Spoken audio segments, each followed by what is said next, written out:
Tratar do tema das trombetas pode ser traiçoeiro, porque não há uma forma precisa de interpretação. Mas vamos ver os vários assuntos envolvidos. É muito interessante. Joel, capítulo 2, 15 a 17, diz: tocai a trombeta em Sião, santificai um jejum, convocai uma assembleia solene, congregai o povo, santificai a congregação, ajuntai os anciãos e as crianças e os que mamam, saia o noivo da sua recâmara e a noiva do seu aposento. Chorem os sacerdotes, ministros do Senhor, entre o alpendre e o altar, e digam: poupa o teu povo, ó Senhor, e não entregues a tua herança ao opróbrio, para que os gentios a dominem. E digam entre os povos: onde está o seu Deus? Aqui está uma situação em que a trombeta soa, em circunstâncias em que, obviamente, o povo de Deus havia se desviado. Vejamos então as interpretações. A primeira interpretação é que as trombetas são juízos dos nossos tempos e fazem um paralelo com os juízos das pragas. É muito comum essa interpretação, mas eu não posso pessoalmente aceitá-la. Pela mesma razão que eu já mencionei, ela viola a estrutura do quiasma e coloca no futuro algo que se encontra no braço histórico do livro do Apocalipse. Segundo, viola o princípio, colocando Jesus no lugar santíssimo, quando ele está, obviamente, ministrando no lugar santo, muito antes do início das pragas. Assim, há dois princípios pelos quais eu não posso aceitar essa interpretação. Sim, há algo em comum entre as pragas e esta descrição acerca das trombetas. Mas as trombetas afetam de modo parcial e as pragas são finais e completas. Então, os juízos das trombetas são, obviamente, juízos ao longo do tempo. Os juízos, a segunda maneira de vê-los, retraçam o período da história cristã cobertos pelas 7 igrejas e os 7 selos. Isso faz sentido, pelo menos para mim. Mas alguns fazem a pergunta: quando começa esse juízo e quem está sendo julgado? Alguns falam do juízo contra Jerusalém, porque Jerusalém foi quem rejeitou Jesus primeiro e o pregou na cruz. E houve um juízo no final dessa época, mas Deus lhe deu um espaço de tempo ainda, até o ano 70 depois de Cristo. Então Jerusalém foi destruída, não é certo? Foi um juízo de Deus. E se utilizarmos Mateus 24 como padrão, o que parece uma coisa lógica de ser feita, outros preferem começar não com Jerusalém, mas com os juízos contra Roma, porque Roma é o poder, que em realidade crucificou a Jesus. Então temos aqui 2 pontos de vista opostos. Mas não é vital saber agora quem está completamente certo. O ponto central é que estamos falando dos juízos de Deus ao longo da história. Pessoalmente, eu prefiro começar com Jerusalém, porque esse também é o padrão utilizado em Mateus 24. Mas se não quiserem crer nisso e preferirem a outra opção, está bem. Vamos ver a primeira trombeta. E o primeiro anjo tocou a sua trombeta e houve saraiva misturada com fogo, e houve fogo e saraiva misturada com sangue. Então aqui temos um juízo, paralelo também ao granizo do fim do tempo, mas de maneira parcial, porque a terça parte das árvores dos indivíduos foi queimada, e toda a erva verde se queimou. Assim que há uma destruição de pessoas. As pessoas estão sendo consumidas aqui. Isso é sério, as pessoas se perdem. Por que elas se perdem? Bem, a queda de Jerusalém depois do ano 70 é uma possibilidade, e eu pus aqui em cores diferentes as possibilidades. A segunda possibilidade é que seja o juízo de Roma. E os que favorecem essa interpretação dizem que ele começa com a invasão dos visigodos, sob a liderança de Alarico, no ano 396 a 428. Aqui Roma no ano 410 depois de Cristo, e o imperador romano Teodósio morreu no ano 395 depois de Cristo. Assim que temos aqui um quadro do início da queda do Império Romano, quando várias nações invadiram o Império. Bem, esse é um juízo que ocorreu sobre esse povo que se elevou acima mesmo do príncipe da paz. Mas, por outro lado, a queda de Jerusalém é um juízo muito poderoso. Depois de um período longo de graça, é dito: vocês rejeitaram o Messias e essas são as consequências. Deus vai retirar a proteção e permitir que os ventos soprem, e é isso que acontece. O segundo anjo tocou a trombeta e foi lançada ao mar uma coisa como um grande monte que ardia em fogo. E a terça parte do mar tornou-se sangue. E morreu a terça parte das criaturas que tinham vida no mar. E perdeu-se a terça parte dos navios. Mais uma vez, o que representa isso?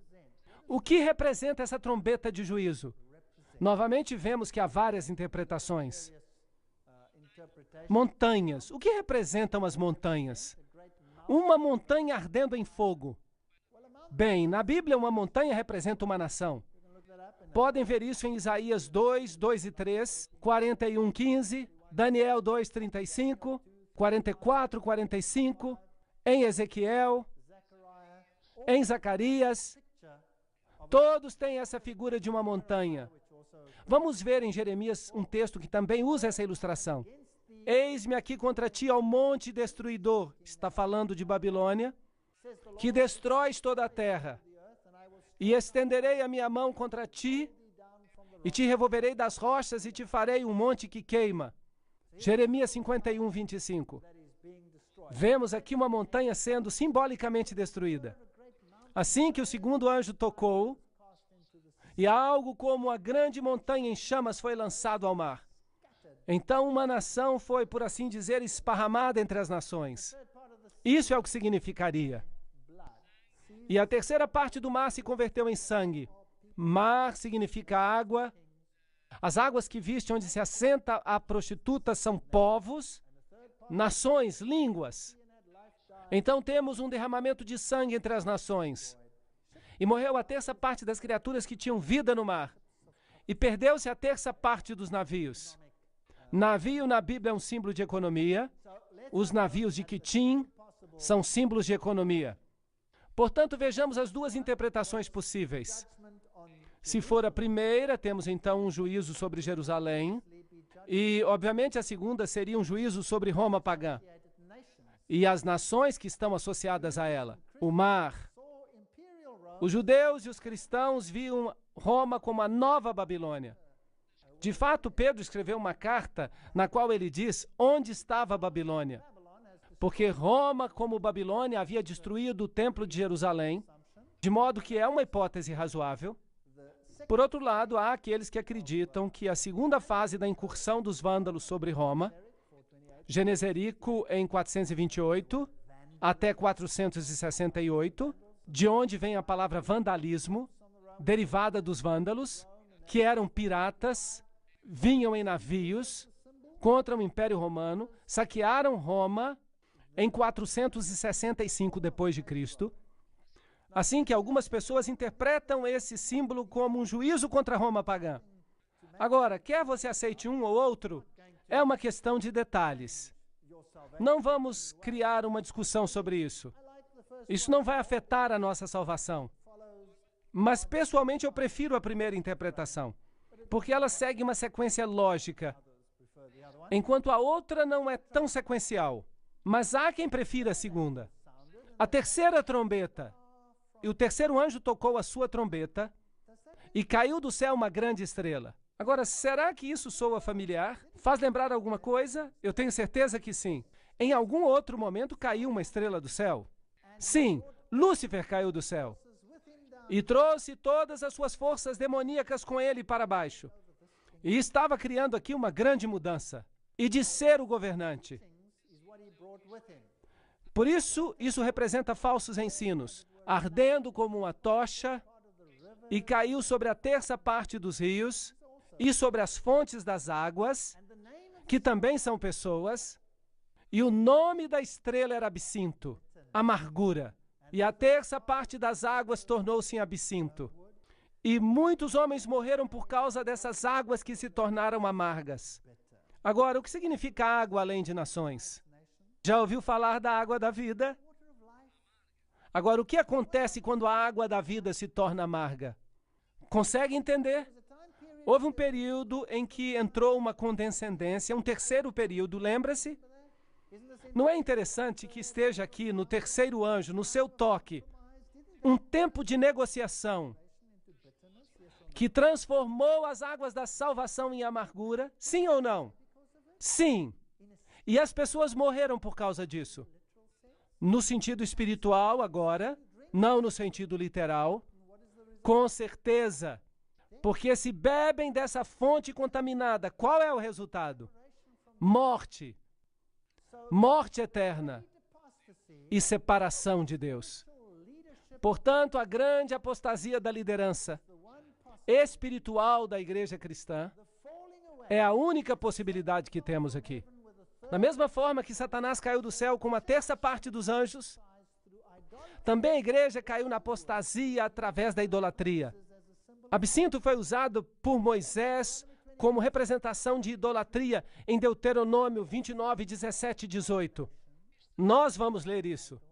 E vistes as suas abominações e os seus ídolos, o pau, a pedra, a prata e o ouro, que havia entre eles, para que entre vós não haja homem, nem mulher, nem família, nem tribo, cujo coração se desvia do Senhor nosso Deus, para que vá servir aos deuses dessas nações, para que entre vós não haja raiz, que seja de fel e absinto. Não é esse um grande símbolo? Então eu estou a favor deste, porque é o mesmo período de tempo. Você tem o terceiro anjo, que foi o período do cavalo negro também, e que foi o período da negociação, quando o evangelho era massacrado e as águas ficaram amargas. E as pessoas que beberam desse novo evangelho morrem uma morte espiritual.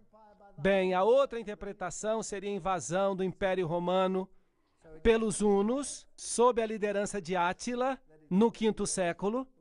Portanto, novamente temos uma segunda interpretação, que ainda lida com o Império Romano. É claro que isso ocorre no Império Romano, de modo que não há nenhum problema. Mas a primeira é que se encaixa melhor com as outras e com o progresso paralelo que temos visto até agora.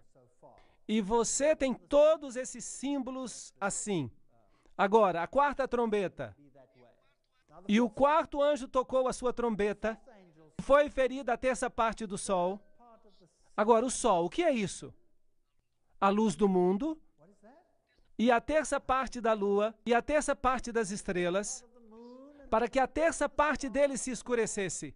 E a terça parte do dia não brilhasse. Fosse semelhantemente à noite. Isso não é escuridão total, como nas pragas. Trata-se de uma terça parte. Apocalipse 8:12. Vamos ver Miqueias, capítulo 3, versículos 6 e 7, para ver se podemos encontrar um paralelo. Portanto, se vos fará noite sem visão, e tereis trevas sem adivinhação, e pôr-se-á o sol sobre os profetas, e o dia sobre eles se enegrecerá, e os videntes se envergonharão, e os adivinhadores serão confundidos. Sim, todos eles cobrirão os seus lábios, porque não haverá resposta de Deus. Isso não soa como um tempo de escuridão espiritual? Sim ou não? Como foi chamado o período da dispensação seguinte, por assim dizer? Não o chamaram de Idade das Trevas? Sim ou não? Então, quem governou na Idade das Trevas? Uma vez que o cavalo negro se tornou um cavalo de morte. É o mesmo período. Estamos apenas seguindo o mesmo período clássico. E se novamente removemos a Jesus, o Filho da Justiça do Evangelho, e o tornamos menos daquilo que ele é, então morreremos uma morte espiritual. Esse é o problema. Como é possível retirar a Jesus do coração do Evangelho? Essa é a história mais aterrorizante do engano na história do mundo. Depois desta conferência, vamos entrar em pormenores. Vamos ver o que foi feito. E eu quero lhes dizer que o mundo inteiro foi enganado para crer em algo. Algo que não vem de Deus. Assustador. Assim, as duas interpretações possíveis que temos aqui, a escuridão representa a idade das trevas, a Idade Média, o que faz sentido para mim. Quando a verdade foi pisoteada e o ministério de Jesus foi substituído pelo ministério da igreja. Quando Jesus foi crucificado, uma escuridão literal cobriu a terra, certo? Isso serve como tipo da crucifixão espiritual de Cristo. A reforma do século XVI encerrou a Idade Escura. Isso é basicamente o que a interpretação indicaria. Agora, outra interpretação seria ainda com respeito ao juízo sobre Roma.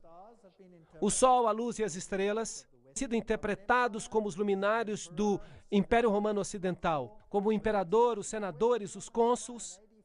Com a extinção do Império Romano Ocidental em 476 d.C., o imperador, o último deles, Rômulus Augusto, foi destronado do remanescente por ordem de Odoacro. Portanto, essa é uma outra interpretação. Um juízo, portanto, contra o Império Romano Ocidental. Mas essa segunda interpretação representa um modelo que não se encaixa muito bem com o que foi visto. Mas notem uma coisa. Esse período de tempo da Idade Média, Idade Escura, nele Jesus é novamente crucificado. É interessante que esse crucifixo, um símbolo da crucifixão, o mantém na cruz. E é onde a Idade Média gostaria que ele estivesse.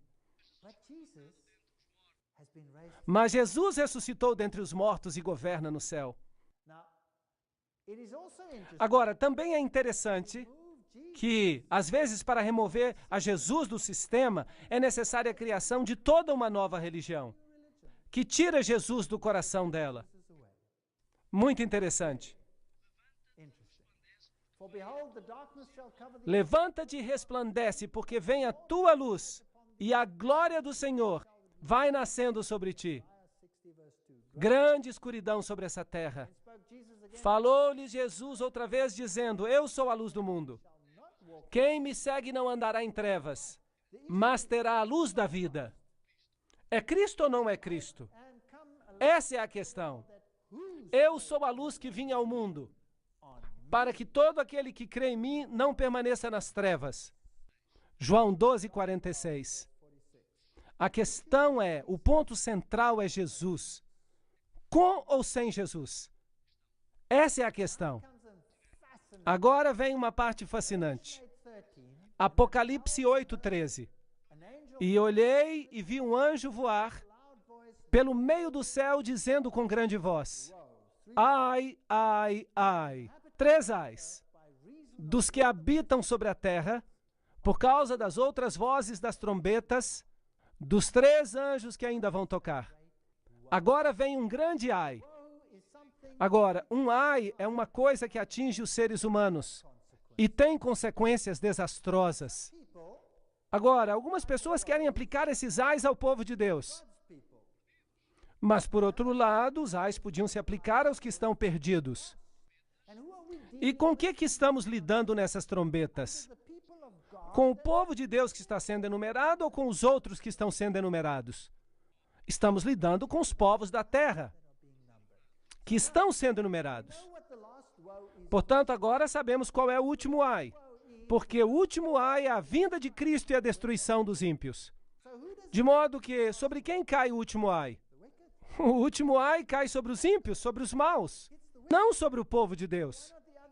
Então, isso aqui é um julgamento sobre aqueles que querem ser enganados, que têm se permitido enganar, que rejeitam a luz, ou simplesmente rejeitam a Deus diretamente. Portanto, temos 3 ais que vão cair sobre os habitantes da terra, e um ai os priva da salvação. Assim que os habitantes da terra, como consequência do soar das últimas trombetas, eles vão sofrer esses ais. Assim, esses 3 ais estão associados às próximas 3 trombetas. e indica um aumento sem precedentes de ataques demoníacos. A verdade. No entanto, Deus está no comando.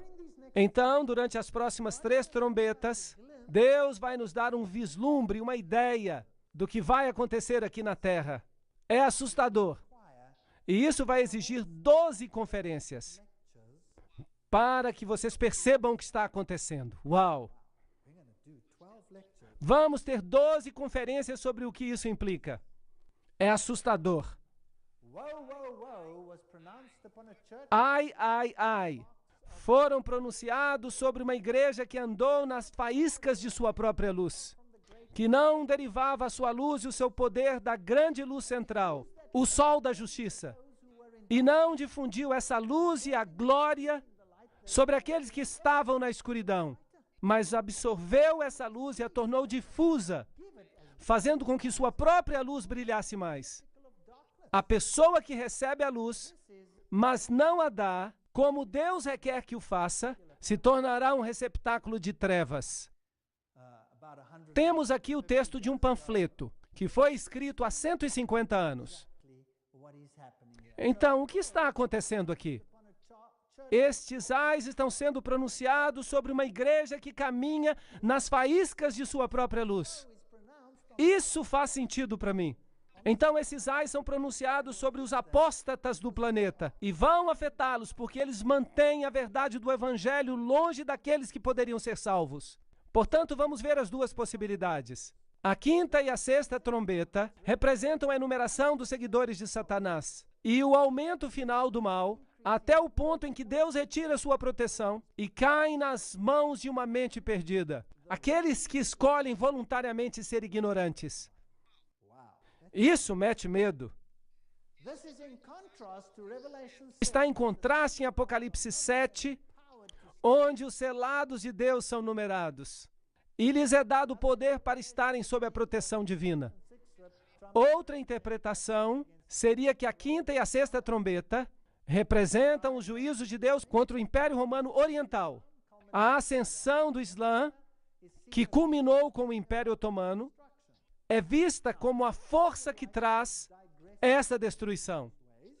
Agora, aqui eu gostaria de fazer uma abordagem diferente e dizer por que não vamos juntar as 2. Por que não vamos uni-las? Porque o islamismo tem por objetivo levar Cristo a um nível humano, baixá-lo, assim que, em certo sentido, ele faz exatamente o que a igreja da Idade Média fazia, pronunciando-se como juiz no lugar de Jesus Cristo, certo? Portanto, um é o instrumento do outro. E, na verdade, estão trabalhando juntos para alcançar o mesmo fim, que é eliminar Jesus Cristo da posição de único salvador do planeta.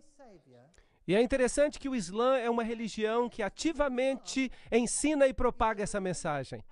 Ativamente. As outras religiões, elas não lutam abertamente contra este ponto ou princípio. Mas a igreja da Idade das Trevas disse: eu sou o caminho, pelo qual você recebe a salvação. Ou passam por mim ou não a alcançam. De fato, eles disseram que Deus tem que respeitar a decisão de seus sacerdotes, absolvendo ou não as pessoas consoante o que eles digam. Uau! E esse poder diz que Jesus tem que se tornar menos do que é. Jesus, torna-te menos do que tu és. Por que não os unimos? Assim, que poderes deslocaram o cristianismo em relação à Bíblia e que poderes surgiram na Idade Média para destronar a Jesus e afastar os homens da salvação por meio dele? Essa não é uma boa pergunta? Porque trazem os ais sobre a terra. O Islã substituiu o cristianismo no berço do judaísmo e do cristianismo. Isso não é certo? Eles o fizeram. A idade do racionalismo, o humanismo contemporâneo com o slogan: nenhuma divindade nos salvará, porque nós vamos nos salvar a nós mesmos. Esse é o Manifesto Humanista, capítulo 2, editado por Curtis Buffalo, em 1973. Esse é o seu manifesto. Portanto, nenhuma divindade vai nos salvar. Temos que nos salvar a nós mesmos. Racionalismo, humanismo contemporâneo. A Bíblia é um livro de alegorias. Não se preocupe com ela. Não a leve a sério. É isso que tem destruído o cristianismo, na mente ocidental. E a outra o tem destruído no berço do cristianismo. A rocha forte do cristianismo foi removida.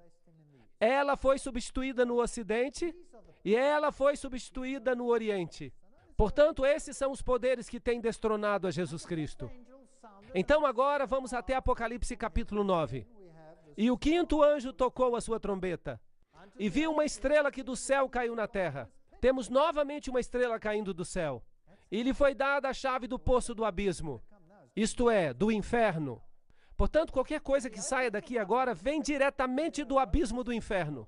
E abriu o buraco do abismo e subiu uma fumaça do buraco.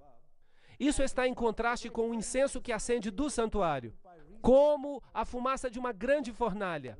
E com a fumaça do buraco, o sol se escureceu. E também o ar. Portanto, a luz está sendo removida da terra como resultado da ação deste quinto anjo. Uau! Não se trata da atividade do quinto anjo, mas a maldição por causa do que estão fazendo os poderes das trevas. E da fumaça saíram gafanhotos sobre a terra. E foi-lhes dado o poder como de escorpiões sobre a terra. E o parecer dos gafanhotos era semelhante aos cavalos. Já vimos cavalos antes e diziam respeito ao Evangelho. Como estrondos de carro irão saltando sobre os topos dos montes. As nações, como o ruído da chama de fogo que se propaga, como um povo poderoso posto em ordem para o combate, e restituir-vos-ei aquilo que comeu o gafanhoto. Isso é o que Joel diz. Assim, temos aqui um simbolismo espiritual acontecendo com o Israel literal. Vamos aplicá-lo ao lado espiritual. Apocalipse 9:4. E foi-lhes dito que não fizessem dano à erva da terra e nem a verdura alguma, nem árvore alguma. Não é a destruição total, mas somente dos homens que não têm na sua testa o sinal de Deus. Portanto, o juízo é para todos aqueles que não estão enumerados. E foi-lhes permitido não que os matassem, mas que por 5 meses os atormentassem. Temos um período, 5 meses. E o seu tormento era semelhante ao tormento do escorpião. Jesus nos disse, eu vou lhes dar poder para pisar escorpiões, quando eles ferirem os homens. E naqueles dias os homens buscarão a morte, mas não a acharão. Desejarão morrer, mas a morte fugirá deles. Depois há uma descrição dos gafanhotos. Eles se comparam a cavalos. Já tivemos cavalos antes representando o anúncio do Evangelho. Estão aparelhados para a guerra. E sobre suas cabeças havia como que coroas semelhantes ao ouro. E os seus rostos eram como rostos de homens. Tinham cabelos como de mulher. E seus dentes eram como de leões. E tinham couraças como couraças de ferro. E o ruído das suas asas era como o ruído de carros, quando muitos cavalos correm em combate. Aqui está uma situação de guerra. É assim que se pareciam: caudas de escorpião, couraças de ferro, dentes, coisas terríveis. Enfim, é a impressão de um artista. E tinham caudas semelhantes às de escorpião, e tinham grilhões nas suas caudas. Apocalipse 9:10. O que significa isso? Temos aqui um simbolismo do que fez o Islã. Por outro lado, podemos ver todo o sentido que está nessa nova mensagem sem Cristo ao mundo. Agora vejamos quem está no comando de tudo isso. E tinham sobre si um rei, o anjo do abismo. Em hebraico, seu nome era Abaddon. Fascinante. E em grego, Apolion. Um ai já passou, e eis que vem ainda 2 ais mais. Ok. Vamos mencionar alguns nomes interessantes aqui. Depois disso, um dos ais cai sobre o homem. E termina. Ok. Vamos fazer uma pergunta. Que filosofias surgiram após a Idade Média? Que minaram diretamente a fé na Bíblia e em Jesus Cristo como o único nome abaixo do céu por quem podemos ser salvos. Essa não é uma boa pergunta? Que organizações, que corpos organizados, é a próxima pergunta que tenho, diretamente propagaram a eliminação de Jesus Cristo como o único nome pelo qual podemos ser salvos? Essas são as 2 perguntas que gostaria que respondêssemos. Bem, o racionalismo, a alta crítica, o humanismo, o espiritismo. Você concorda comigo? Que esses são os poderes que removeram a Jesus? Que corpos organizados são aqueles que diretamente anulam o nome de Jesus Cristo como aquele pelo qual unicamente podemos ser salvos? Maçonaria. Vou lhes dar alguns textos que comprovam isso mais tarde. E as sociedades secretas?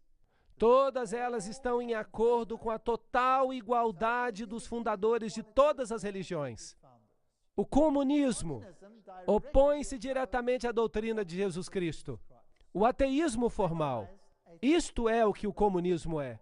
E temos o Concílio Mundial das Igrejas. Será que é possível? Será que realmente eles fazem isso? Será que fazem? Bem, eu sei que sim. Porque o Concílio Mundial de Igrejas propaga a unidade de todas as religiões sob um mesmo teto, e isso significa que Jesus tem que se tornar menos do que é, a fim de conseguirem uma negociação. Sim ou não? Isso é um fato, eu não estou inventando nada. É isso que está acontecendo. O Islã remove a Jesus Cristo, sim ou não? Como o único Salvador do mundo. E as Nações Unidas têm uma organização chamada Organização das Religiões Unidas. Seu objetivo é fazer com que todas as religiões sejam aceitas em igualdade. Pois bem, parece uma boa ideia. Mas o que vamos fazer então com Jesus Cristo? Isso o coloca no mesmo nível dos outros. E então haverá muitos nomes pelos quais poderemos ser salvos. É ou não é verdade? Sim ou não? Isso é certo ou não? Vocês podem dizer, porque eu estou com alguns problemas aqui. Eu estou trazendo a vocês alguns assuntos problemáticos. É isso exatamente o que estão fazendo. O comunismo remove totalmente. A maçonaria o nivela. O Concílio Mundial das Igrejas o rebaixa para alcançar os seus objetivos. O islamismo o combate diretamente e as Nações Unidas afirmam que é melhor fazer uma negociação, ou senão estaremos em apuros. Deixem-me ler isto. Este é o site nisbet.com Freemasonry. Vamos ler. No 17º grau do rito escocês, a palavra sagrada comunicada ao candidato é Abaddon. Na Bíblia Satânica de Anton LaVey, na página 145 a 146, Abaddon e Apollyon são um dos nomes infernais no satanismo. No rito maçom escocês ilustrado de J. Blanchard, volume 1, página 453, declara-se: toque a testa de Tyler quando ele responder colocando a mão na testa. A senha, Jubulum, palavra sagrada, Abaddon. Nós não acabamos de ler que este era um anjo maligno? Sim ou não? Assim, a maçonaria diz que este é o anjo sobre nós. Eles tinham seu anjo sobre ele, Abaddon, Satanás. Se olharmos para a interpretação islâmica, isto é, a área coberta pelo gafanhoto do deserto, essa é a área coberta pelo islamismo, no seu início. E hoje eles cobrem muito mais. Isso é interessante, essa é uma área do cristianismo primitivo. Sabiam disso? Foi substituída e já não existe. E ali está agora o Islã. Somente após o ano 600 depois de Cristo, o Islã ascendeu e tirou do mundo cristão, que baseava sua fé na Bíblia e guardava o sábado. E o removeu e o massacrou. Interessante. E hoje é proibido. Proibido por lei, com pena de morte, propagar a Jesus Cristo nesses países. Não é algo interessante?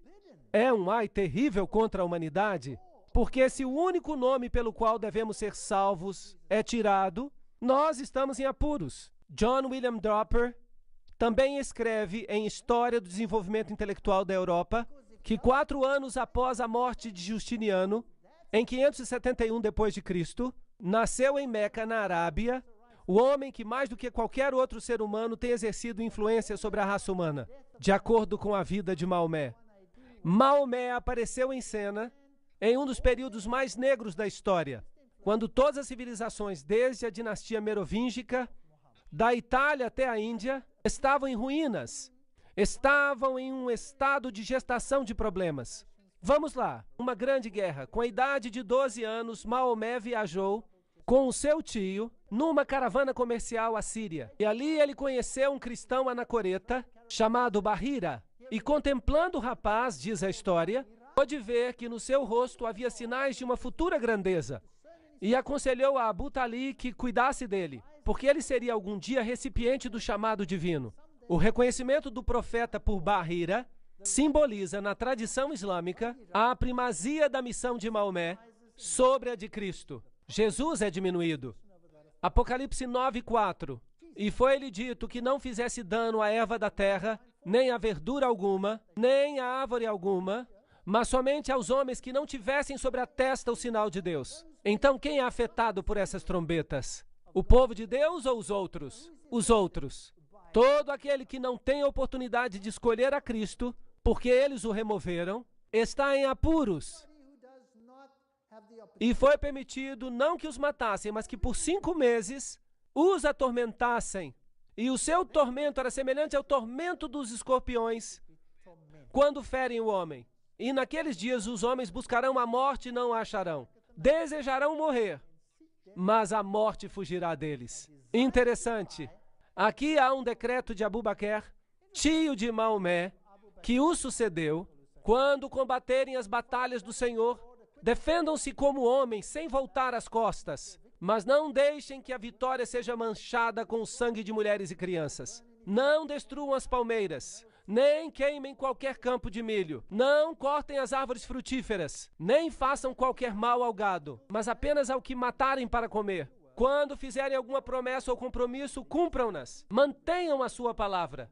À medida que avancem, vocês vão encontrar algumas pessoas religiosas que vivem retiradas em mosteiros, a fim de servirem a Deus dessa maneira. Deixem-nos, não os matem, nem destruam os seus mosteiros, mas encontrarão outras pessoas que pertencem à sinagoga de Satanás. Têm cabeças rapadas, certifiquem-se de lhes partir os crânios. Não lhes deem trégua até que se tornem maometanos, ou paguem tributo. Agora, este decreto tem um paralelo na Bíblia. Alguns acreditam que os 5 meses representam os 150 dias proféticos, que são 150 anos proféticos, utilizando números 14:34 e Ezequiel 4:6 como base, um dia por um ano, e assim nos damos conta que se tomamos este número e tomamos a data de 27 de julho de 1299, quando o otomano invadiu a Nicomédia, e adicionamos 150 anos, então chegamos a 27 de julho de 1449, quando o último imperador grego, Constantino, tomou o trono com a permissão do sultão. Agora, Khaled bin al-Walid, por nome Saif Allah, um dos 2 líderes muçulmanos de enorme sucesso na expansão islâmica sob Maomé, e seus sucessores imediatos, Abu Bakr e Omar, apesar da luta contra o profeta, finalmente se converteu. E dizem eles que conquistou, e Khalid prosseguiu como líder das forças que conquistaram o exército bizantino, e o Islã se apossou dos territórios onde reinava o cristianismo. É muito interessante. E continuaram a conquistar a Síria, a Arábia, e destruíram 50.000 tropas bizantinas, e as massacraram, assim que o cristianismo foi removido. Vejamos o ponto de vista maçônico. Morais e dogmas é uma fonte maçônica. Quando viram que o cristianismo estava fraco e inútil profeticamente, o restaurador árabe e iconoclasta veio como um furacão de limpeza. Mas Khalid, e agora vocês sabem quem ele era um grande general da espada de Deus, marchava de vitória em vitória e exclamava aos seus soldados: não deixem que nenhum homem durma. Haverá descanso suficiente nos jardins do paraíso. Doce será o repouso. Nunca mais será seguido pelo trabalho. A fé do árabe se tornou mais forte do que a do cristão, e ele os conquistou. Uau! Este é o ponto de vista maçônico, que a fé dos árabes se tornou mais forte do que a dos cristãos.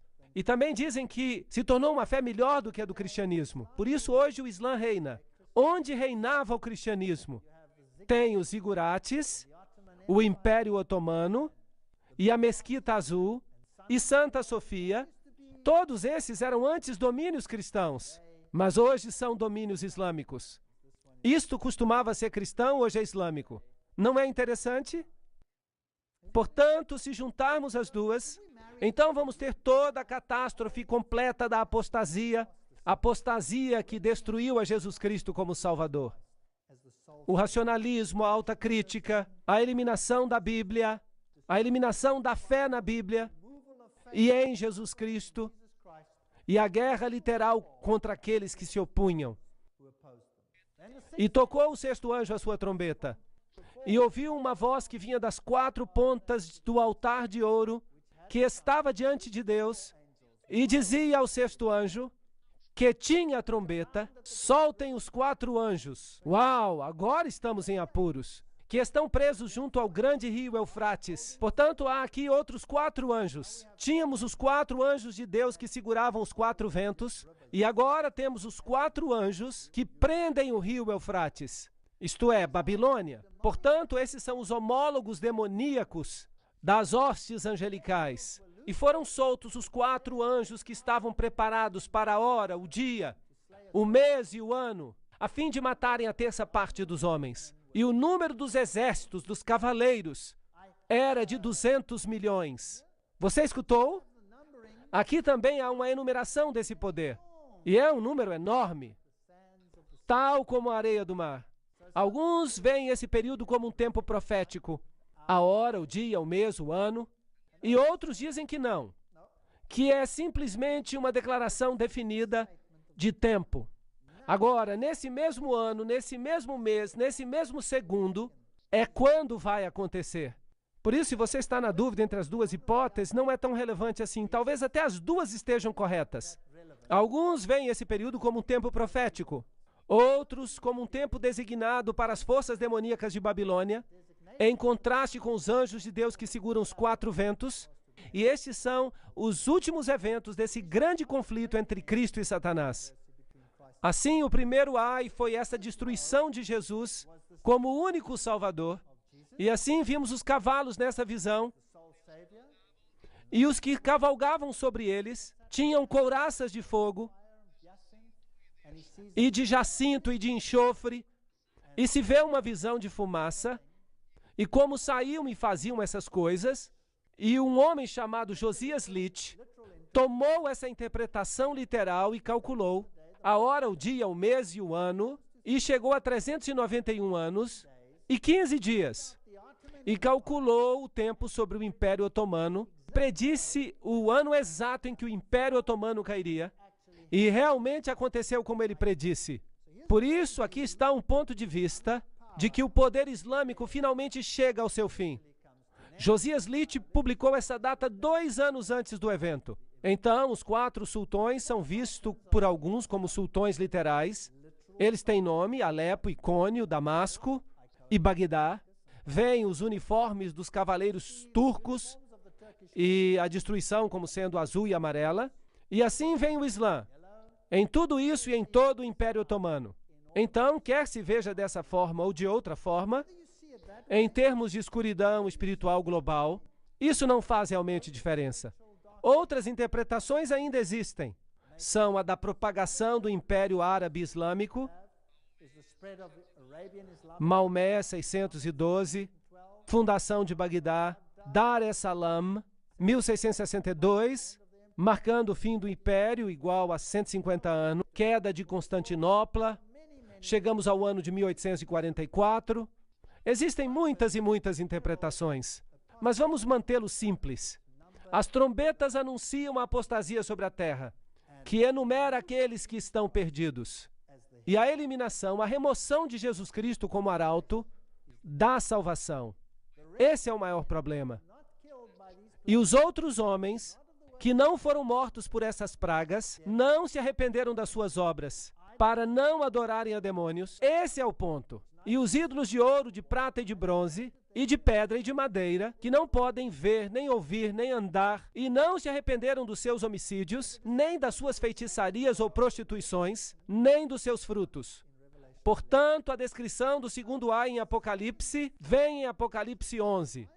E o som da 7ª trombeta introduz o último ai para os penitentes, à medida que o reino de Deus vai alcançando o seu fim. Agora, não podemos saltar e falar de Apocalipse 10 e 11, tudo numa só noite. Ficaríamos loucos. Por isso, o que vamos fazer é olhar para o segundo ai na próxima conferência. E você verá que o engano, o mais terrível de todos os tempos, está no ai que se segue. E em seguida vem a destruição. Nós estamos vivendo nos momentos finais antes do terceiro ai. Agora, que engano é esse que virá?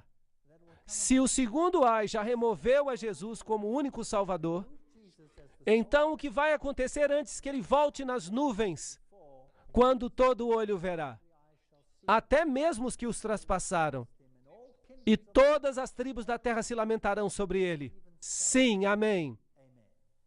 Essa é a pergunta. Portanto, vimos Apollyon, vimos Abaddon, já vimos algumas afirmações de organizações que afirmam que esse é o poder que está governando. Vemos as possibilidades do islamismo, vemos o racionalismo e o humanismo popular e todas essas coisas que estão eliminando a doutrina de Jesus, trazendo trevas e usais sobre o povo.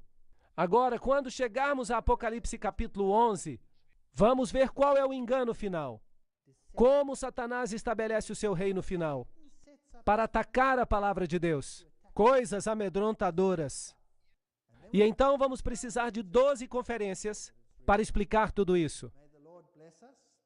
Que o Senhor os abençoe e guarde até que voltemos a nos reunir na próxima conferência. Muito obrigado pela atenção.